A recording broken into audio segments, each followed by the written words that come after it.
las mismas horas, digo, para que sepan. Mi pato 2 es a esta hora, martes y jueves. Entonces, para que... Pues, bueno, vamos a empezar. Ya hemos visto, de hecho, muchas imágenes de tiroides a lo largo de todo el curso porque nos toca mucho, es muy fácil ver la histología. Entonces, vamos a dar un repaso, vamos a ver las lesiones que se asocian a enfermedades endócrinas, que pueden ser desde lesiones benignas hiperplásicas hasta adenomas, hasta finalmente un carcinoma, ¿no? Está compuesto por 2 lóbulos laterales y un istmo, aproximadamente mide de 3 a 4 centímetros de longitud y cada lóbulo mide aproximadamente 2 centímetros de ancho. Es una evaginación del epitelio faríngeo en la base de la lengua y puede tener diferentes localizaciones dependiendo si el descenso de las bolsas faríngeas es adecuado. Puede estar lingual, puede estar intratorácico, puede haber focos de tejido tiroideo ectópico. Lo más frecuente es que obviamente sea en el cuello y que nada más se hagan como nódulos en alguna parte del cuello, lo quitan y se acaba el problema. Tiende a pesar entre 15 a 35 gramos dependiendo de qué tan activa esté la glándula. Va a depender de la secreción de hormonas de la hipófisis para secretar T3 y T4 y además las células C que secretan calcitonina.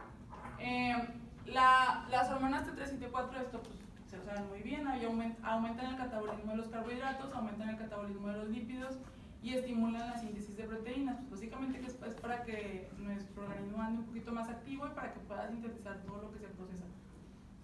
Tienden a incrementar el metabolismo basal, que incluso los pacientes que tienen hipertiroidismo pues siguen metabolizando incluso si no están haciendo ninguna actividad.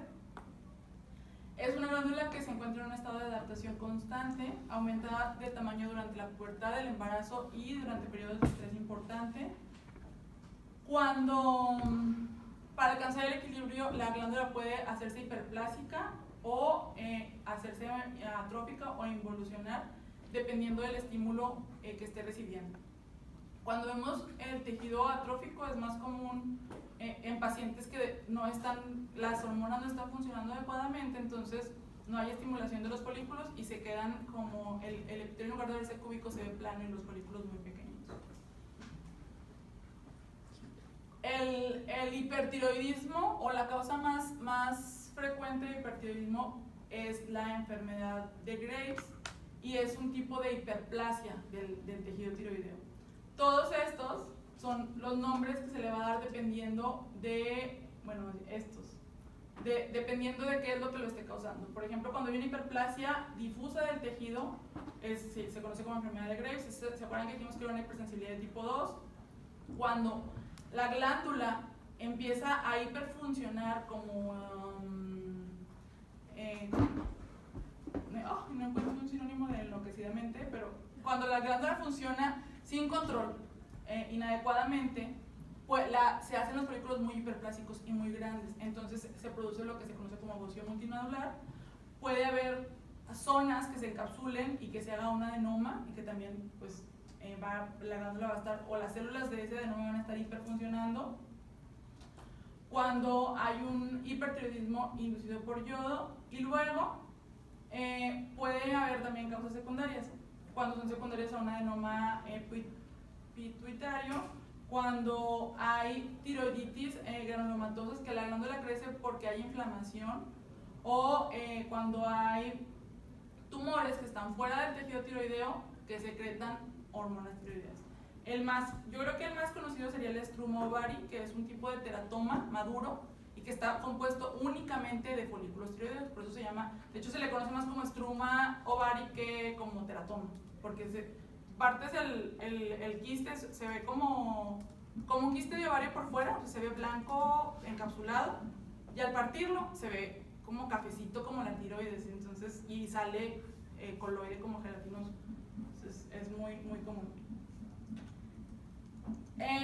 Usualmente, les digo, todas las causas son por una hiperplasia difusa de la glándula. Puede también ser, las causas de hipertiroidismo pueden ser por ingestión endógena, o exógena, perdón, de las hormonas, un bocio multi o hiperfuncional un adenoma tiroideo. Casi siempre los adenomas tiroideos son hipofuncionales, o sea, realmente no secretan nada. Como se da cuenta el paciente es porque le nota una bola en el cuello, ¿no? En el lateral del cuello. Cuando hay tiroiditis, que están estimulando constantemente los folículos tiroideos, y cuando hay un carcinoma de tiroides. Ahí probablemente sí es más fácil de detectarlo, pues porque hay células que están actuando inadecuadamente. Eso es lo que estábamos viendo ahorita, primario o secundario. Los pacientes con hipertiroidismo van a tener intolerancia al calor, la piel como muy delgada y blanda, sudoración excesiva, pérdida de peso. En el tracto gastrointestinal tienen hipermotilidad y malabsorción, o sea, tienen diarrea. Pueden tener palpitaciones y taquicardia. Tienden a ser como muy nerviosos o muy ansiosos, tienden a tener irritabilidad y debilidad muscular. Y los pacientes que tienen un hipertiroidismo severo, y que usualmente cuando la elevación de las hormonas es abrupta, pueden entrar en una tormenta tiroidea y pues incluso pues puede matar al paciente. Cuando hay una hipofunción es usualmente originada por una alteración estructural de la glándula, o sea, algo que está destruyendo el tejido tiroideo o algo que no está haciendo que el tejido tiroideo se esté estimulando. La causa más común del hipotiroidismo es la tiroiditis crónica de Hashimoto, que ya la vimos, es una inflamación de la glándula. Ahorita vamos a ver todos los ejemplos en histología. Pero es una inflamación que es un tipo de inflamación de hipersensibilidad tipo 4, se ven como folículos tiroideos y células inflamatorias de linfoides. También puede ser por casos de radiación, por ejemplo, pacientes que tienen cáncer espinocelular de laringe o cáncer de cavidad oral, pues les dan radiación en esta zona y la tiroides deja de funcionar, se hace como fibroso el tejido. Las enfermedades infiltrativas, algún caso, es bien raro, pero hay casos de metástasis al tejido tiroideo, entonces eso podría pues, hacer que la glándula deje de funcionar. Una deficiencia de yodo y fármacos que afectan la síntesis de hormonas tiroideas, lesiones hipofisiarias y lesiones hipotalámicas. Usualmente los pacientes cuando tienen un hipotiroidismo severo que se desarrolla durante la lactancia o la primera infancia, se hace en los pacientes como un síndrome que se llama cretinismo. Los pacientes tienen retraso mental, enanismo, la cara está como tosca y tienen protrusión de la lengua. Pueden tener movimientos lentos, mixedema, fatiga generalizada, pereza mental, apatía y lenguaje y funciones intelectuales lentas. Usualmente los pacientes que no tienen cretinismo y que tienen nada más hipotiroidismo clínico van a ser intolerantes al frío, tienen constipación, o sea, al revés de lo que producía el hipertiroidismo, el hipo pues hace lo contrario, ¿no? La piel está fría y pálida, pueden tener edema facial, la lengua protruyente y pueden tener ronquera.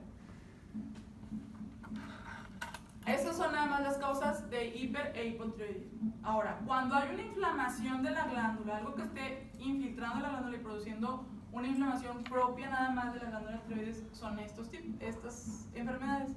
Las tiroiditis infecciosas son bien raras, pero pueden pasar, y esta puede ser aguda o crónica y no tiene ninguna causa. O sea, que el paciente tienden a producir, por ejemplo, si es una tiroiditis crónica, puede producir hipertiroidismo, pero ya si es una tiroiditis de Hashimoto o una tiroiditis de Riedel, que aquí se pierde el tejido tiroideo, pues van a producir hipotiroidismo. Y las linfocitarias subagudas también pueden ser con hipertiroidismo. Estas tiroiditis, la aguda o crónica o la infecciosa y la linfocitaria, tienden a ser más por episodios virales. Entonces, alguna infección viral que el paciente, desde un virus, por ejemplo, un adenovirus, puede producir una tiroiditis. No es como que lo veamos, eso no lo vemos en histología casi nunca, a menos que ya esté produciendo un dato clínico o una hipofunción de la glándula, o que esté produciendo una masa que tengan que quitar el pedazo de tiroides y mandándolo para estudiar. La tiroiditis de Hashimoto, les decía, es la causa más frecuente de hipotiroidismo, es más común en mujeres, usualmente se presenta en pacientes de 45 a 65 años y los pacientes que tienen este tipo de enfermedades tienen mayor incidencia de otros trastornos autoinmunes. ¿Qué es lo que pasa con estos pacientes? Es una toxicidad del epitelio folicular mediada por células T, y como como las células van a detectar a las células foliculares como ajenas, se van a pegar los anticuerpos al epitelio folicular y entonces va a haber células como las células NK o los linfocitos citotóxicos que los van a destruir. Cuando esto pasa y la inflamación es como constante, aparte se instala como un proceso inflamatorio organizado y por eso ven folículos. O sea, porque ya hay muchos linfocitos B que están también ahí en el lugar, hacen folículos linfoides, se organizan como para seguir destruyendo el tejido que ellos están detectando como anormal. Y se va a ver así. Como el dato patognomónico de una tiroiditis de Hashimoto va a ser ver folículos, o sea, folículos linfoides. ¿Ok? Ver centros germinales en medio de folículos tiroideos, esa es una tiroiditis de Hashimoto. Casi que sin dudarla. Yo pongo una laminilla, veo folículos y me la están mandando por otra cosa, por adenoma. Es muy frecuente, por ejemplo, que glándula hipernodular, porque se ven como nódulos, y pones la laminilla y es una tiroiditis de Hashimoto. ¿Por qué? Porque hace nódulos. Si ven los folículos, ya ustedes tienen el diagnóstico prácticamente garantizado. Ninguna otra tiroiditis hace este tipo de organización, es muy raro. Aquí sí detectan los folículos, ¿verdad?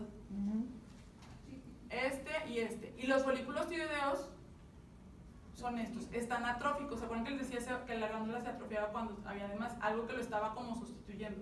Pues se ven así.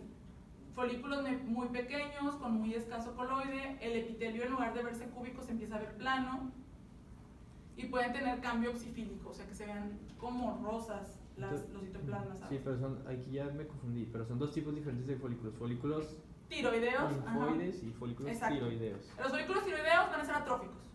Los folículos, o vamos a poner los centros germinales para que no se confundan, los centros germinales van a estar presentes y normales, nada más que va a haber centros germinales, ¿ok? Ok. Y luego, aquí este es otro ejemplo, este es aquí no tiene el adenoma folicular aquí, esta es la pura foto de la tiroides. Estos son los folículos atróficos, vean cómo está el epitelio bien aplanado. Aquí está, estos están bien chiquitos, estos también. Sí, pero todavía no está tan atrófico como el otro que viene. Todavía no está como este. Por ejemplo, este está atrófico y aparte tiene esto que está aquí, que es fibrosis. Este tiene más tiempo seguramente esta enfermedad.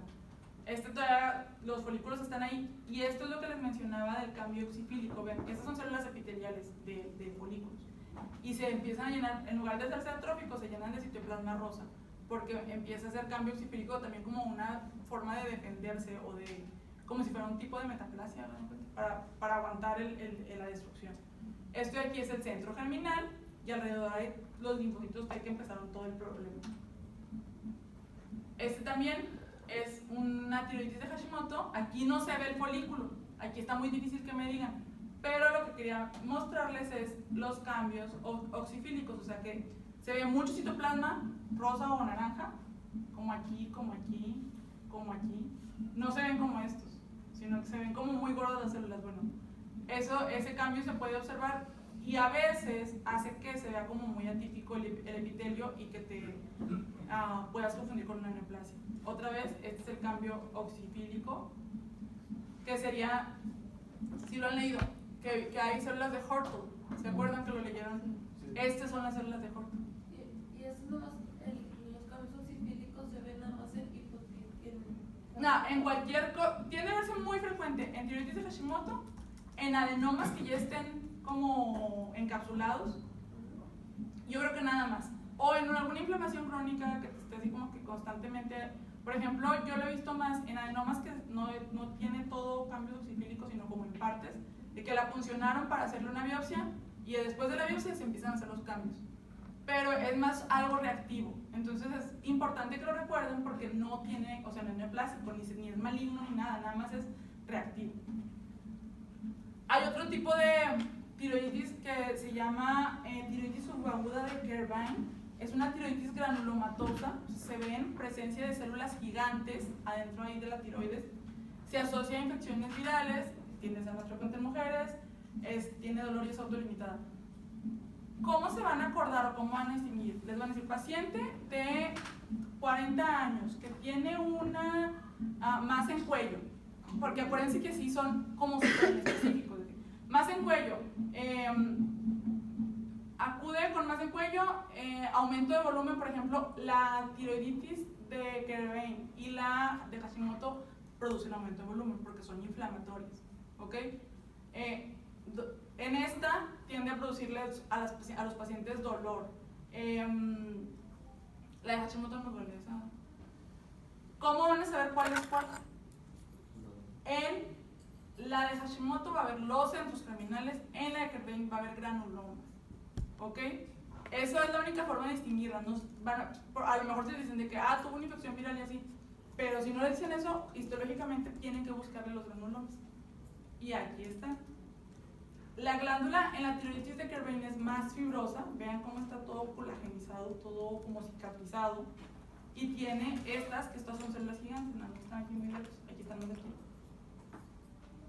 Y si hacen un súper acercamiento,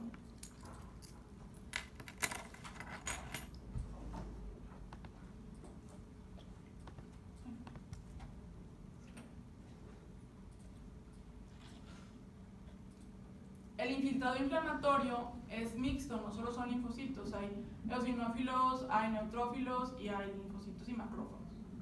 Estas son las células gigantes. Entonces, ver células gigantes en granulomas, pensar en tiroiditis de Kerbein. Ver centros germinales con inflamación, tiroiditis de Hashimoto. Hay otra tiroiditis que es más asociada a la glándula se atrofia por completo. Entonces se ve con mucha fibrosis. Es la tiroiditis de Riedel. Y esta, nada más van a ver tejido fibroso, 0 folículos, no va a haber folículos tiroideos, ya se fueron. Y infiltrado inflamatorio. Creo que en uno de los exámenes, no siempre viene, pero en uno de los exámenes venía una y pues dijeron que paciente con lesión con masa en cuello, de X años de edad, se toma biopsia. Y háganme cuenta que la biopsia era, o sea, la imagen que les pusieron en el examen era esto. Entonces, pues tienen que acordarse que esa es la fibrosa. Entonces, Hashimoto, centros germinales. Kerbein, granulomas. Y Riedel, fibrosis. Ok, esas tres. La de Riedel también puede ser dolorosa y también puede ser hacer un efecto de masa porque está deposita y deposita de colágena, como si fuera una cicatriz. La enfermedad de Graves va a ser la causa más frecuente de hipertiroidismo endógeno. Las pacientes hacen, o los pacientes, es más frecuente en mujeres, entonces las pacientes hacen exoftalmos. Pueden tener una dermopatía infiltrante con mixedema pretibial, o sea, se ve que los tobillos anchos. Es más frecuente en mujeres entre 20 y 40 años. Usualmente estos pacientes tienen positivos anticuerpos contra el receptor TSH o la inmunoglobulina estimulante de tiroides. Y lo que va a pasar es que se va a hiperestimular la glándula. Se va a hacer muy grande. Pueden tener numerosas linfocitos T, CD4 y CD8 cuando lo vemos en la histología. Y se ve como una hipertrofia difusa y como si fuera una glándula muy activa, o sea, a pesar de que esté hiperplásica, sí, hay mucha reabsorción. Esto es como, en los libros de patología viene como coloide enolán, porque se ve así como encaje. ¿Por qué? Porque las células están produciendo mucho, entonces están aventando y hacen estas vacuolas. Entonces, así se ve el Graves, nada más se va a ver hiperplasia, o sea, muchos folículos de diferentes tamaños. Inflamación, puede o no haber, no le hagan tanto caso a la inflamación, pero sí a la hiperplasia. Y esto de que haga como los dolancitos, eso es mucho del Graves. Cuando hay una deficiencia de yodo en la dieta y el paciente hace aumento del tamaño de la glándula tiroides, se le conoce como bocio multinodular. Es también un tipo de hiperplasia, es una hiperplasia multinodular. Es más como inactiva que el Graves, porque nada más crecen y crecen y crecen los folículos. Van a ser folículos de diferentes tamaños y creo que a mí me ha tocado ver tiroides de este tamaño. O sea, que agarra la tiroides aquí, con las dos manos, así, te la puedes poner aquí, abarca todo el cuello. Entonces, ese es un bocio multinodular. Entonces, nada más van a hacer, ¿cómo van a diferenciar un Graves de un bocio? Ahí sí va a ser por la clínica. Porque nosotros, por ejemplo, de hecho, no le podemos poner enfermedad de Graves ni le podemos poner bocio multinodular. Le tenemos que poner hiperplasia multinodular a ambas. A veces, histológicamente dices, esta como que es más un Graves y este es más un bocio. Pero, como es hiperproducción de coloide, pues no puedes saber. Entonces, nada más es clínica, tener los datos clínicos y ya se le pone hiperplasia multinodular.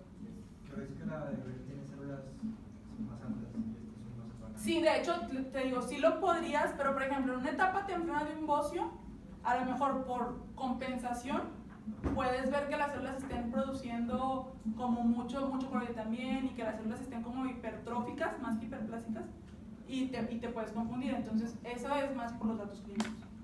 ¿Qué les puede ayudar? Yo sí he visto que el bocio es una masa excesiva, o sea, es un pedazote de tiroides. Y el Graves es más una tiroides pues grande, pero así, no como no un tumor gigante que casi siempre cuando es un bocio, si el paciente tiene de hecho casi siempre te lo mandan ya, o sea, de que tiene todos los síntomas de deficiencia de yodo, la masa es muy grande, bocio multinodular. Cuando es por un Graves también tienen los otros síntomas, el exoftalmos es muy importante, eso lo tienen que ver. En el examen lo que he visto es que les ponen una foto clínica del paciente, por ejemplo el exoftalmos, y una foto patológica. Entonces ustedes tienen que detectar que son hiperplasias, o sea que los folículos son muchos, y ya nada más con el exoftalmos o no, pues decir qué es lo que tienen que hacer. En la glándula tiroides va a haber nada más, yo creo que 4 tipos de neoplasias. Los adenomas, que todos son benignos. Los carcinomas, que son, hay como muchos subtipos histológicos, pero principalmente el carcinoma papilar, el carcinoma folicular, el carcinoma anaplásico y el carcinoma medular. Serían yo creo que los que vamos a ver más frecuentemente. Fuera de ahí, todos son subtipos o subvariedades de los epiteliales, que serían el folicular. Los adenomas pueden tener este aspecto, esto es como un dato histológico que le digan un adenoma con células de espectro embrionario, un adenoma con células fetales. Es porque los foliculitos están bien pequeñitos y no se ve el coloide en medio. Un adenoma folicular, de lo más tranquilo, coloide atípico, células de Horton, que es que se vean por las células oxígenas. Todos estos, todos van a estar encapsulados. O sea, bien encapsulados, como cuando vimos neoplasias, van a estar bien encapsulados. De hecho, el dato de malignidad en tiroides es que el tumor se escape de la cápsula. Para que nosotros digamos, esto es un... ¿hay un pulmón por ahí? No, eso está bien. Ahora somos todos. Bueno, No. En los adenomas, el adenoma folicular es una neoplasia benigna súper común. De hecho, a cada rato, nosotros en el hospital, yo creo que antes pensaba que era como la 5ª cirugía, pero no, es como la 3ª cirugía más frecuente. Así tenemos mucha cirugía de tiroides. Y son adenomas que el paciente ahorita, como los pacientes todos están asustados de que les va a dar cáncer, prefieren quitarse la bolita que traerla ahí porque el adenoma no les va a hacer nada, no va a pasar nada. Bueno, quitan el adenoma tiene que estar bien encapsulado. Cuando el adenoma, en lugar de estar así, esto aquí es folículos, acá son folículos, de este lado. Estos de aquí son neoplásicos porque son los que están encapsulados y los lo del adenoma, y esto es tiroides normal.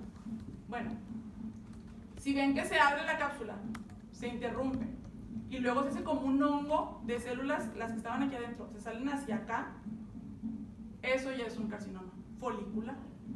Todos los adenomas y los carcinomas foliculares, si yo les pongo un campo a alto poder, que no se vea la cápsula, se van a ver igual.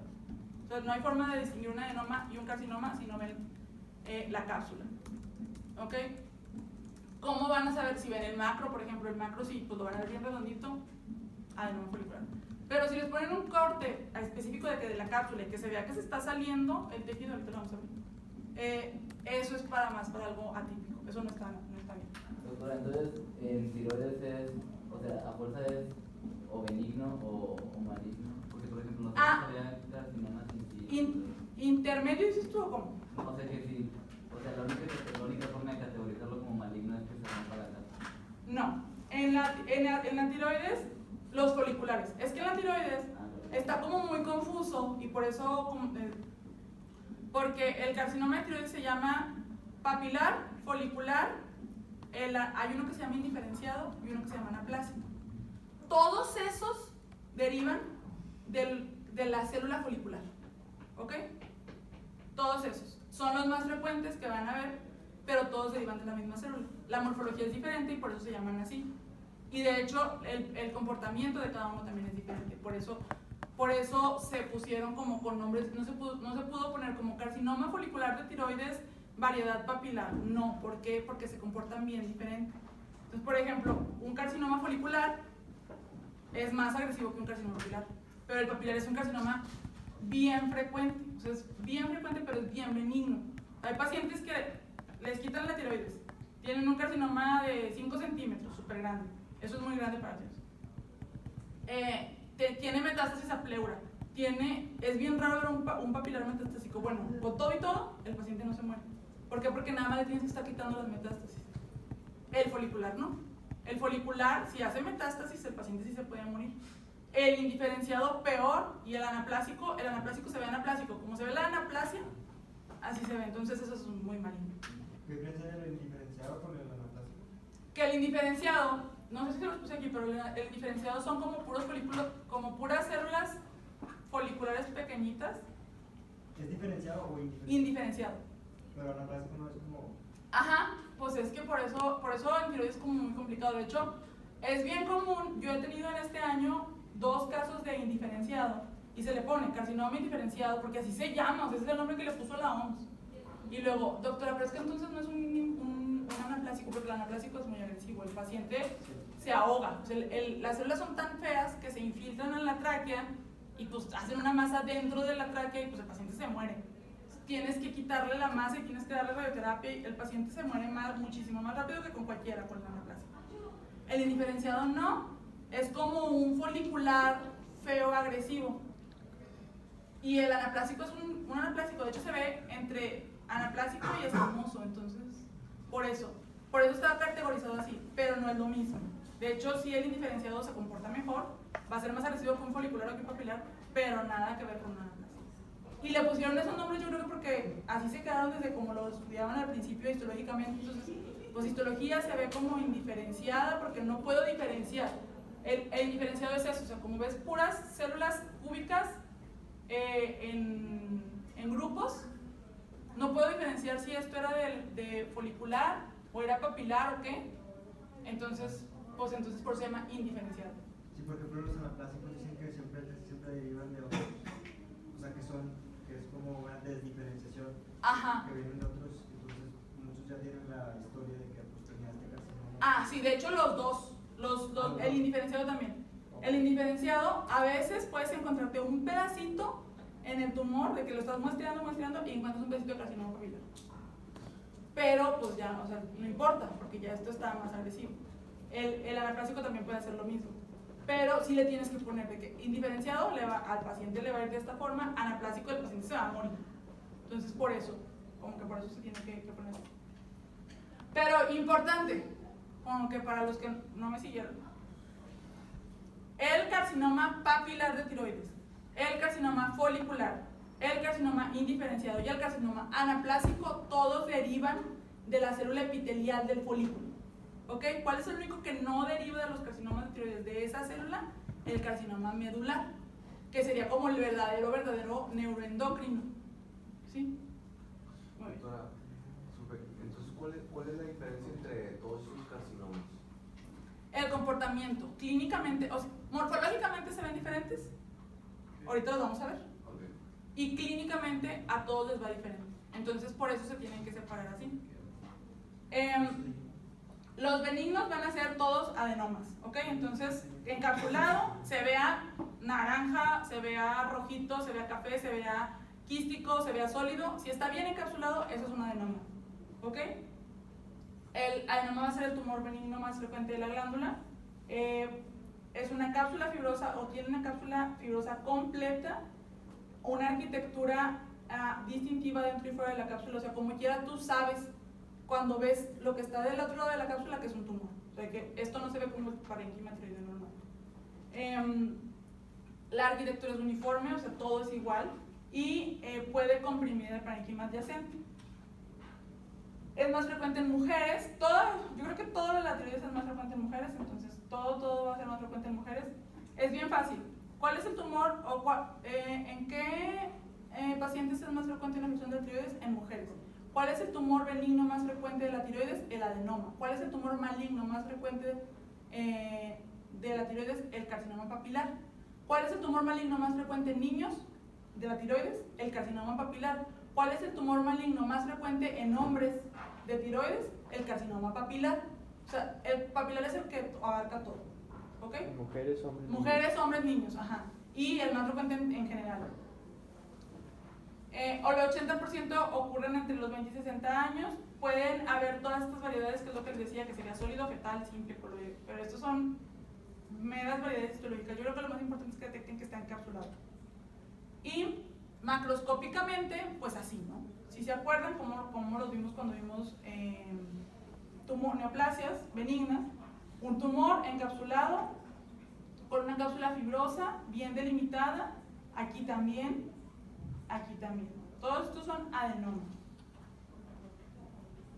Cuando lo vemos en la histología, se ve una cápsula o una pseudocapsulita y hay folículos casi siempre, la mayoría de las veces. Puede haber, estos son los componentes que les digo, que se puede ver como microfolicular, macrofolicular. Cuando se ve embrionario se ven como puros de este tipo, se ve todo de células chiquitas así. Pero todo sigue siendo lo mismo, un adenoma folicular. Este de acá también. ¿Cuál será la tiroides normal y cuál será el adenoma? El de allá es el adenoma. El de aquí de la estrella es el que Adenoma. el adenoma. Y la flechita esta es la tiroides residual. Que ya no está tan buena de todos modos. Sí, que como quiera vean cómo está, trae mucho cambio hiperplásico, seguramente esto es por el efecto de compresión. Bueno. Cuando un paciente se presenta con un nódulo solitario en tiroides, es uno de hecho de los temas de estudio más comunes en patología y en citopatología. ¿Por qué? Porque no quieres operar al paciente del cuello si el paciente no va a tener nada maligno. Entonces, cuando es un nódulo único en un paciente joven o que tiene antecedente de radiación, dice, ¿sabes qué? Este paciente de seguro va a ser algo localizado, benigno. Se le hace una aspiración con aguja fina, que es una aguja como las de las inyecciones, ese grosor de aguja o ese calibre de aguja, se le hace la punción al paciente. Los patólogos, algunos, no todos, podemos hacer punciones de los tumores. Tomas la bolita, picas con la aguja. Hay unas como pistolas que se llaman pistolas de citología, pero son como metes aquí el émbolo de la aguja, te ayuda a que estés jalando más fácil, que no tengas que estar haciendo esto con las manos. Entonces haces como un abanico en la lesión. Esta es la lesión, entra la aguja aquí y haces esto, como que mueves las células, aspiras y te traes todo lo que estuviste ahí moviendo y luego haces un extendido. Y eso ya lo ves, cómo se ven las células. Las características nucleares en los tumores de tiroides te ayudan mucho a poder hacer el diagnóstico. Entonces, la neoplasia benigna más frecuente de tiroides, ¿cuál era? Benigna. Adenoma. La neoplasia benigna más frecuente en mujeres de tiroides. Benigna. Adenoma. La neoplasia benigna más frecuente en hombres. El adenoma. ¿Ok? Todo es adenoma. Doctora, ¿eso que usted platicó ahorita de la aguja es lo mismo que el TrueCut o eso es diferente? No, es diferente. El TrueCut es creo que son como, puede haber hasta de 1 milímetro, o sea, ya agujas muy delgaditas, pero yo nunca las recomiendo. Pero entre 1 y 3 hasta 5, a veces hasta 5 milímetros te puedes aventar. Y esa es una aguja especial que se hace con una pistola como parecido a como se toman las biopsias más o menos en endoscopías, que hay un tubo adentro de un tubo. Entonces, quieres una biopsia, haces como un disparo y sale la aguja, agarra el tejido y se lo trae. La aguja esa es una aguja que está biselada tanto en la punta como en un ladito. Entonces, agarra el tejido y se trae un pedazo de tejido. La aguja fina no, es como una inyección. O sea, entonces, si yo les pongo una inyección a ustedes, pues no me traigo nada de tejido. Pero si me pongo a darle ahí, pues me traigo que sea sangre, porque ya te estuve ahí moviendo el tejido y estuve tratando como de raspar las células. Ese tejido lo extiendes en una laminilla y puedes analizar las células. Así como si fuera un Papa Nicolau, pero de X tumor. Se usa mucho en Estados Unidos, muchísimo, porque es muy barato. O sea, es un procedimiento inocuo, muy barato, te ayuda a disminuir mucho la hospitalización. Sería un procedimiento muy, muy útil en salud pública, pero aquí en México no se usa tanto.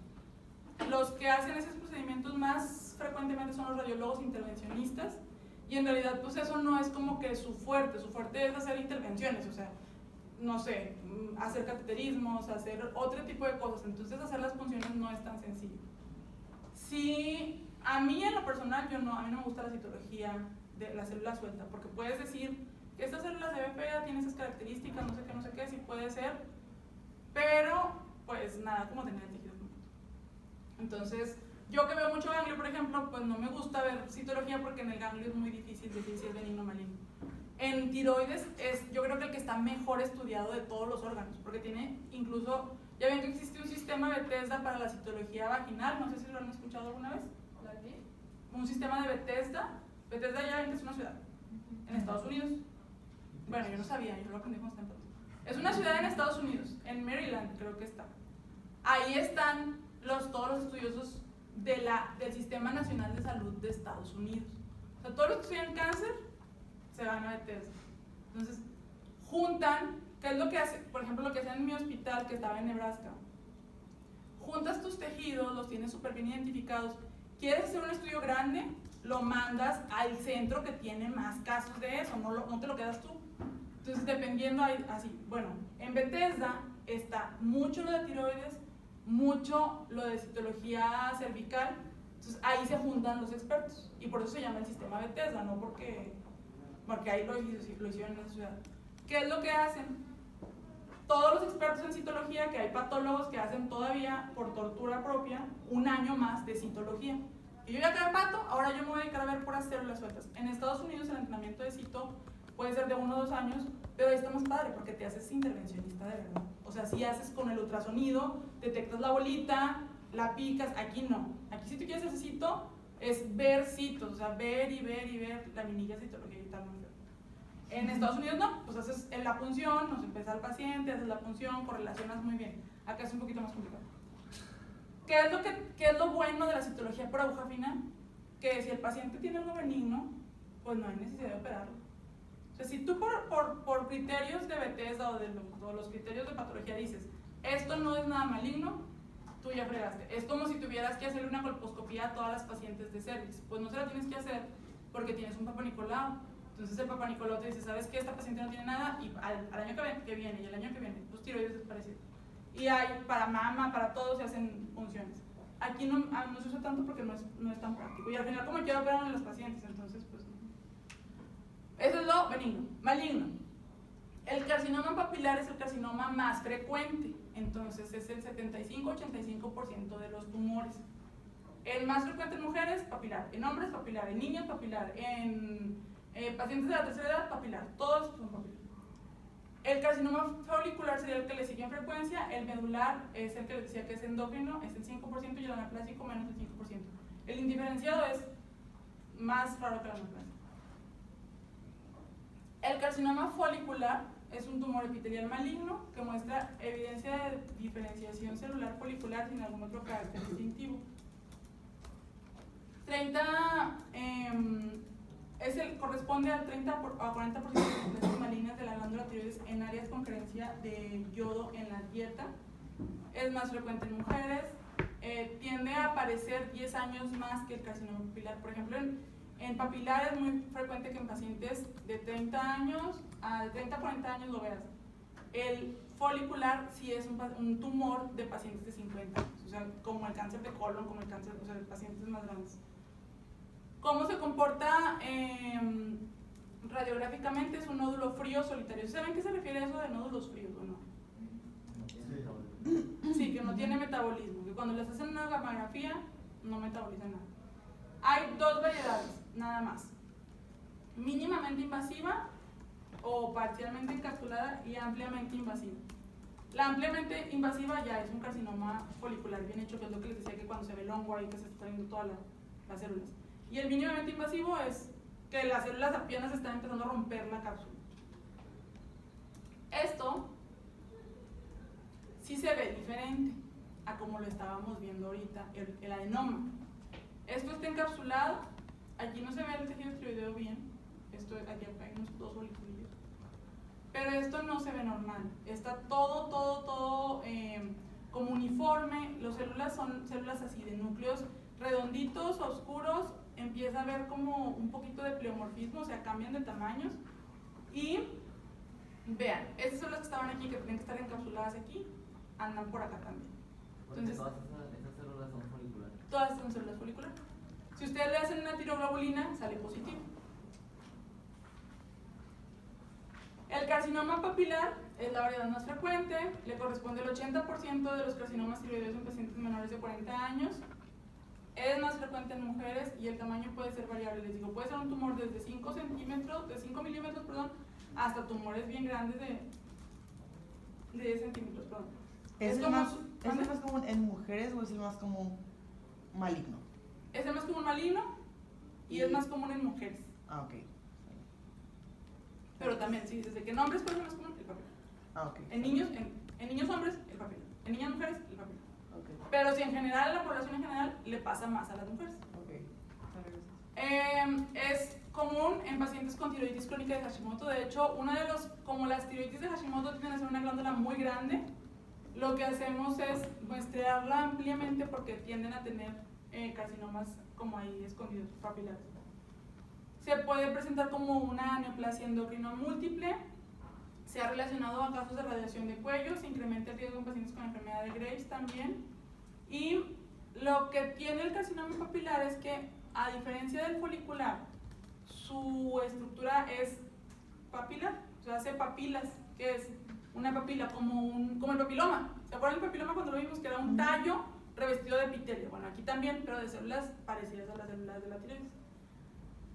Su característica de decir esto es un carcinoma papilar son sus núcleos. Los núcleos se dice que son en vidrio despulido, con pseudoinclusiones y con barras intranucleares.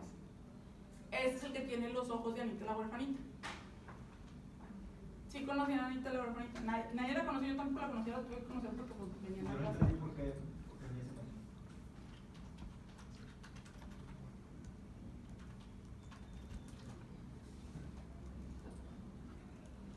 Porque está así. Ay, qué miedo. Así estaba la caricatura esa. Entonces no tiene núcleo, o sea, no tiene nada adentro.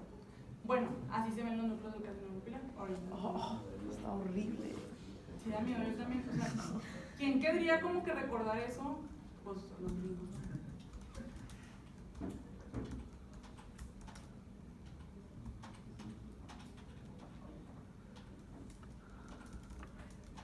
Muy bien. Todas estas de aquí son variedades, pero esto no los vamos a ver obviamente. Cuando ustedes ven un carcinoma papilar, ese sí es bien evidente. A diferencia de cualquiera, el papilar se ve color café blanquecino, o sea, se ve blanco. Este está en fresco, se ve menos evidente, pero vean cómo la cápsula no existe, o sea, está acá, como que aquí está bien encapsulado y está bien raro. Y el color, yo siempre, incluso hasta los patólogos los traigo así de que, hey, la tiroides se parte en lajitas pequeñitas porque el color delata muy rápido. La tiroides es color rojo, el carcinoma papilar es blanquecino. Entonces, si lo ves o blanco, amarillento, cafecito, claro, es un papilar organizado. Se puede ver así, se puede ver así, se puede ver así. Esto de aquí adentro está como bien encapsulado y tiene como papilitos adentro, y acá trae otro foco. Ese que está medio rojo no está normal. Este no, este está mal, pero como no está con formol, por eso no se ve bonito lo blanco. Pero vean cómo se ve como carnoso. Si ustedes recuerdan, todas las veces que hemos visto macros de tumores como medio en fresco, malignos, se ven como si fuera carnosito, como si de que este no es un tejido organizado, esto es algo que se ve como carnita, pues siempre les digo que se acuerden de la carne de pescado porque eso es lo que más se parece, pero no medio como que sí, como que no sé, se ve rosita, de que este tejido no tiene forma de nada, no tiene forma de tiroides, no tiene forma de páncreas, no tiene forma de mucosa, es un tumor, es un tejido que está nada más sólido y ahí puesto en un tejido que sí está organizado, que era la glándula. Esto de aquí es lo que se les debe parecer como anormal, que esté saliéndose para acá y que esté rosita, o sea, los adenomas de normal. O sea, si a mí nada más me cortan de que la mitad para abajo sí se podría ver encapsulado. Entonces nada más me fijo en lo carnoso. Exacto, si les ponen nada más la foto de aquí para acá, en lo carnoso. Ajá. Okay. El color en el papilar sí delata mucho. Y se ve así, como papilas. Entonces son tallos de tejido fibrovascular revestido por células epiteliales, pero pues hacen todo esto de aquí es una papila, esto de acá es otra papila, y las células malignas pues son estas. ¿Cómo sabemos que son malignas? Pues porque mitosis. es una inclusión. ¿Se acuerdan que decía que tenía barras intranucleares? Estas son las barras. Esta también. Muchachos. Hugo. Camínenme. Dicen que tienen cuerpos de samoma también. Puede hacer cuerpos de samoma. ¿Qué son los cuerpos de samoma? Los de la próstata, ¿no? No, esos son los cuerpos amilazos. Ah, sí, cierto. Son calcificaciones. Son calcificaciones. Pero el cuerpo de samoma se crea cuando hay calcificaciones concéntricas. Y que es nada más también una secreción que se calcificó. Pero como se está depositando alrededor, entonces se hace un cuerpo de samoma. Y se van ahorita si no traje foto les pongo. Y ahí están bien. Aquí los ven, no los ven. Ahí están. Vean los núcleos. Están todos vacíos. Como aquí. Esos son los ojitos. Esos son los ojos de Anita la huérfana. Pues porque no tiene nada dentro, o sea, se ve vacío. Lo que a mí, o sea, los ojitos de Anita la huérfana, la verdad, están muy difíciles. A mí se me hacen muy complicados de ver. Lo que sí siento que si lo ven, la pseudoinclusión, ya, papilar. Sí, o sea, yo hasta para mis diagnósticos uso eso. ¿Pero por qué se dice inclusión? Porque se ve como un defecto ahí en la tinción, como si hubieran puesto una gota dentro del núcleo. Ok. Y es nada más también un defecto de cómo se está haciendo la cromatina, entonces es como una inclusión. Ok. Estos son los ojitos de Anita la huérfana, este es un carcinoma papilar. Y antes de pasar a otro carcinoma, déjenme enseñar los cuerpos de samoma. ¿Qué es lo que yo aprendí durante mi experiencia? Los cuerpos de samoma son Bien como de las son bien frecuentes, ¿no, hombre? Como que yo cuando aprendí los vi por primera vez era del carcinoma papilar y de que pues tiene cuerpos de samoma de seguro es un papilar, porque luego cuando hay metástasis ahí estás de que pues esto puede ser, y luego cuerpo de samoma, es un papilar. Bueno, todo lo que hace papilas puede hacer un cuerpo de samoma. Entonces el carcinoma seroso papilar del ovario, el carcinoma papilar, el papiloma de plexus coroides, hay un meningioma que se llama papilar, todos esos pueden hacer cuerpos de samoma. ¿Y qué son? Calcificaciones concéntricas, como aquí. ¿Y por qué los papilares específicamente? Pues porque son células que secretan algo. Entonces se acumula la secreción y hacen esos cuerpitos. Este es el muy bonito. Que es una calcificación que se está haciendo alrededor y alrededor. Esto es otro cuerpo de samoma. Y esto es un papilar.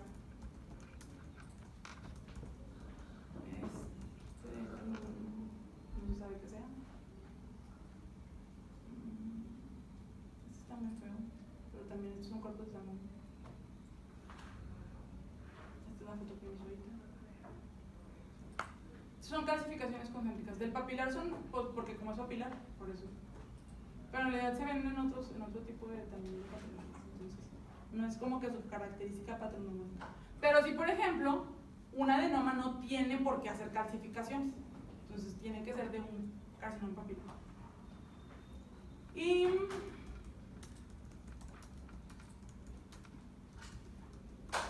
el tercer tumor más frecuente de la glándula tiroides es el carcinoma medular. Es un carcinoma que se deriva de la célula C o parafoliculares. Es el 10% de los tumores malignos de la glándula. También le pueden decir, muchos médicos le dicen como tumor célula C o tumor amiloidótico porque deposita amiloide y son células que contienen calcitonina. Entonces, pues le hacen una atención para calcitonina y va a ser positivo.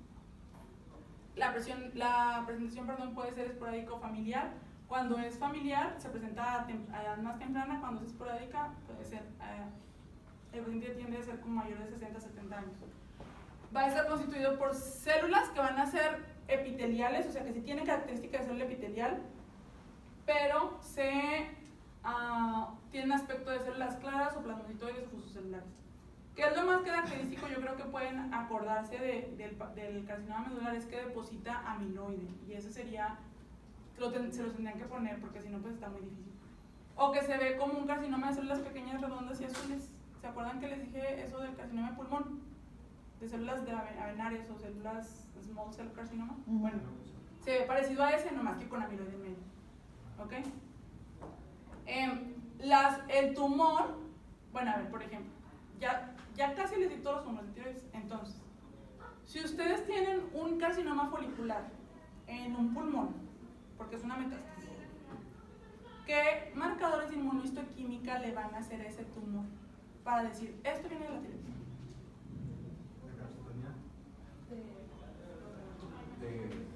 Un carcinoma folicular. Folicular. ¿De 3 y de 4? ¿O no? No sé. Una tiroglobulina. Tiroglobulina. ¿Qué más? De calcitonina. Pues nomás una tiroglobulina. Hay un factor de transcripción, que de hecho se llama factor de transcripción tiroideo, que es positivo en muy poquitos tejidos. En la tiroides y en el pulmón, en el epitelio pulmonar. Entonces, si tienen un tumor, por ejemplo, en el cerebro y quieren saber si es de tiroides o es de pulmón, el TTF no les va a ayudar, la tiroglobulina sí. Si lo tienen en, no sé, en un ganglio del cuello y dices de que, pues es que esto vendrá de cavidad oral o vendrá de tiroides, el TTF les ayuda. ¿Okay? Se llama factor de transcripción tiroideo. Bueno, ese, tiroglobulina y una citoqueratina. No se les olviden las queratinas, porque son tumores epiteliales. ¿Ok? Entonces, los de tiroides son positivos para queratinas de bajo peso molecular, no, de alto peso molecular, que es la citoqueratina 14 y la citoqueratina 19. ¿Ok? O una citoqueratina genérica, que combina muchos pesos moleculares. Entonces, un papilar, ¿para qué será positivo? ¿Para qué así? Muy bien.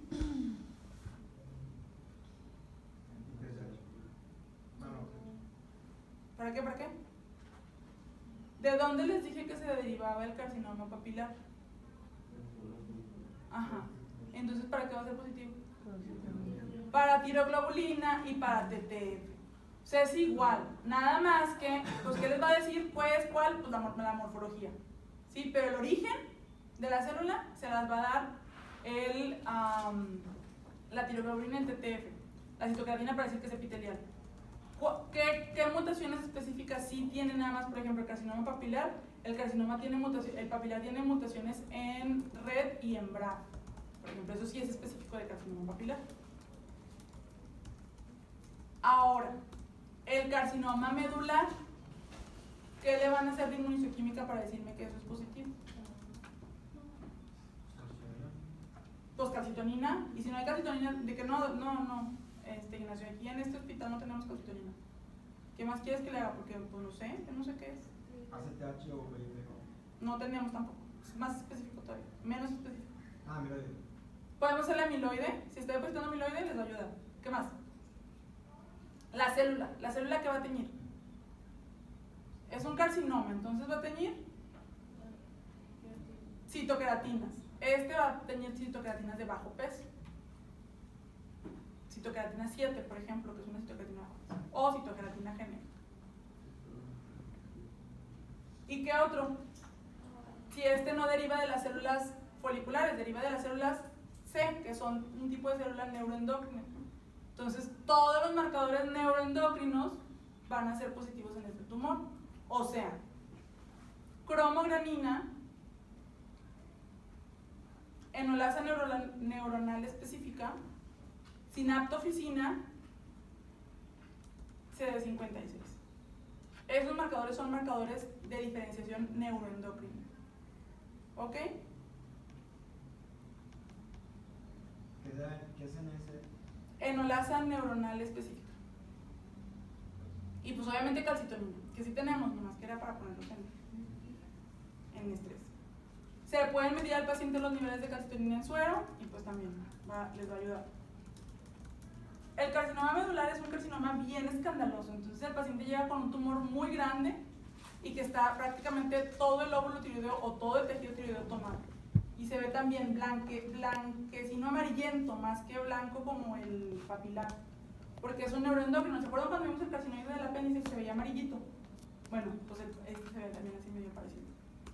Y las células se ven bien indiferenciadas, o sea, aquí no me pueden decir, doctor, es que esto de seguro esto es un folicular, no sé. Este de seguro es, no sé. Con lo único que les va a ayudar, lo que más les va a ayudar va a ser la inmune. O que les digan que tienen una neoplasia múltiple o algo así. Estas son las células, son de aspecto poligonal, como se ven las células C, igualitos. Los núcleos están en sal y pimienta, como los de los adenomas, por ejemplo, de paratiroides. Y tienen estos depósitos de tejido hialino, que si le hacen un acercamiento nada más se ve un tejido hialino amorfo. Las células sí se ven como si fueran malignas, o sea, no se ven tan bonitas como las de un adenoma o como las de algo benigno. Y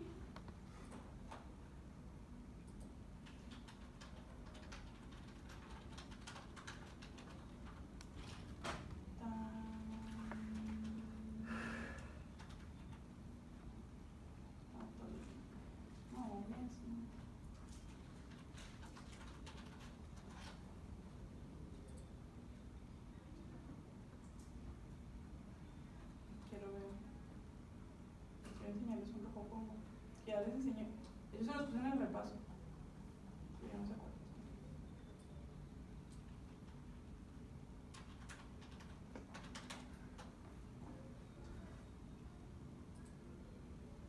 Se ve así.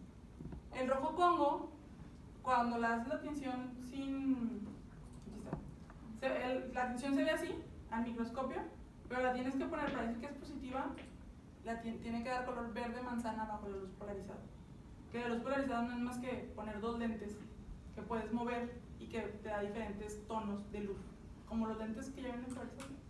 De hecho, yo hasta que estuve en el Doctors conocí los lentes polarizados bien, porque cuando éramos residentes pues no te los prestaban los maestros, ¿verdad? Porque pues eres residente inexperto y te los ibas a perder.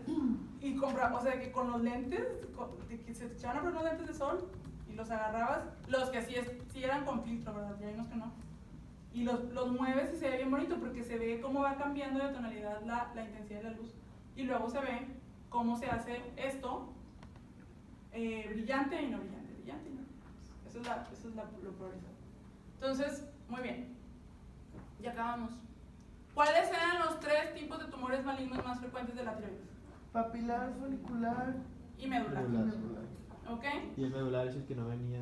Y medular, ese es el que no va a ser de las células foliculares, se va a comportar como un tumor neuroendocrino y entonces va a tener marcadores neuroendocrinos. ¿Cuáles son los marcadores neuroendocrinos? Pues todos los que derivan o que son células que derivan de la cresta neural. Por eso, ¿se acuerdan cuando vimos el tumor de células pequeñas? Que me dijeron, pues específicamente vienen de ahí y se van y se depositan en el epitelio y luego se hace neoplasia. Entonces, ¿cómo van a saber que un carcinoma, por ejemplo, neuroendocrino que se localiza en el pulmón, va a ser originario del pulmón y no del páncreas? o no de la tiroides. Por cómo se el tiñe. marcador específico. Por sus marcadores específicos. Por ejemplo, en el caso del pulmón, el TTF, y que no les tiña, por ejemplo, para calcitonina, que no les tiña Para tiroglobulina. para tiroglobulina, que ese sería como, sería más raro, pero que no les tiña específicamente para calcitonina. Un tumor los tumores neuroendocrinos, de hecho, por eso se toman y se clasifican todos aparte. Cuando el tumor se deriva, como en este caso del medular, entra dentro de las neoplasias neuroendocrinas. Y todas esas neoplasias neuroendocrinas no tienen un pronóstico diferente y tienen un patrón de diagnóstico también diferente. O sea, tú le pones, no nada más le pones bien poco diferenciado, todos son poco diferenciados porque todos ven mal, nada más tienes que ponerle alto o bajo grado, o sea, qué tan mal se va con nosotros. ¿Ok? Sí. Muy bien. ¿Qué más? El benigno de la tiroides, Adenoma. el adenoma. Inflamatorio.